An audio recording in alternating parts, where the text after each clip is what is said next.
What's up guys, Tech Chat TV here. So back in 2019, Samsung and AMD announced a partnership. This was a massive sign of hope for us Exynos users that have been left with the inferior CPU and GPU.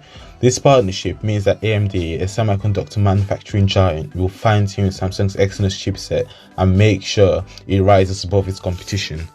Right now, Snapdragon captures over 50% of the market share in 5G smartphones. Samsung's partnership with AMD means that its chipset will increasingly get better and surpass the Snapdragon, eventually taking the #1 spot from Apple's A-Bionic chipsets. Being as Samsung starts dominating in the chipset market, more and more Android phones will get their chips manufactured by Samsung, which means a massive growth in Samsung's yearly revenue and market share.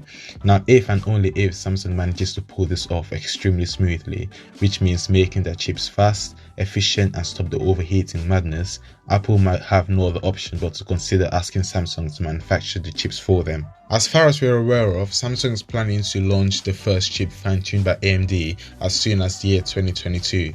However, IC Invest tweeted that we may see the RDNA Exynos, which is the name given to the chip, as early as the second half of this year.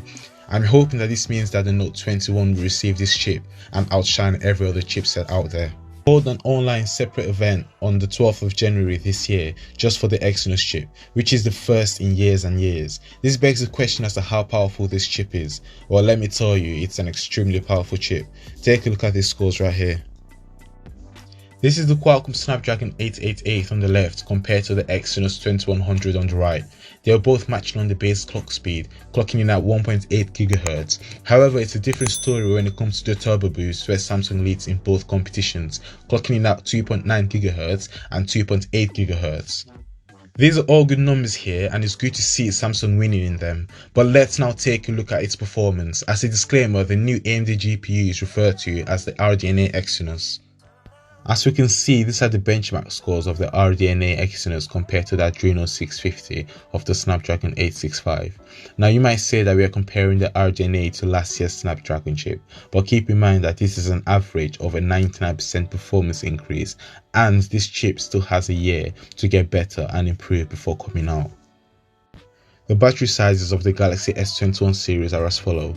The S21 will have a 4000 mAh battery to power its 6.2-inch display. The S21 Plus will have a 4800 mAh battery, an increase of 7% from last year. Last but not least, the S21 Ultra will have a 5000 mAh battery. Now this is weird because Samsung will now allow the S21 Ultra users to run the screen at 120Hz and WQHD resolution. I was expecting the battery to be a fair bit bigger. Anyways, let me know what you guys think of the video in the comment section below. Don't forget to like and subscribe, and I'll see you guys in the next video.